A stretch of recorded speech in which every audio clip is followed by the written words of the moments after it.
తండ్రి, కుమార, పరిశుద్ధాత్మ నామంలో అందరికీ వందనాలు. హల్లెలూయా మినిస్ట్రీస్ వారి దేవుని శుభవార్త. కొలస్సీలకు రాసిన పత్రిక 2వ అధ్యాయము 3వ వచనం. బుద్ధి జ్ఞానములు సర్వసంపదలు ఆయన యందే గుప్తములై ఉన్నవి. ఈ వాక్యం క్రీస్తు యేసు యొక్క మహిమను తెలియజేస్తుంది. లోకములో మనుష్యులు జ్ఞానాన్ని పుస్తకాల్లో, విద్యలో, అనుభవాలలో వెతుకుతారు. కానీ నిజమైన ఆత్మీయ జ్ఞానం, దేవుని చిత్తాన్ని గ్రహించే బుద్ధి, జీవితం నడిపించే వివేకం అంతా క్రీస్తులోనే దాగి ఉంది.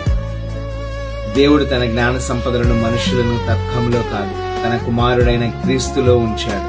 కాబట్టి క్రీస్తుని ఎంత ఎక్కువగా తెలుసుకుంటామో అంత ఎక్కువగా దేవుని జ్ఞానాన్ని అనుభవిస్తాము. ఈ లోకం అనేక విషయాలు నేర్పుతుంది, కానీ జీవితానికి దిశనిచ్చే జ్ఞానం క్రీస్తులోనే ఉంది. సమస్యల మధ్య ఏ నిర్ణయం తీసుకోవాలో తెలియకపోయినా యేసును వెతికితే ఆయన జ్ఞానాన్ని అనుగ్రహిస్తాడు.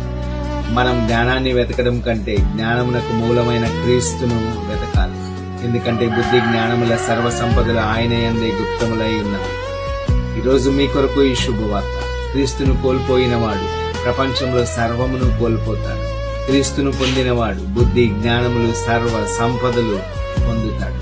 ఆమేన్. దేవుడు మిమ్మల్ని దీవించునుగాక. God bless you.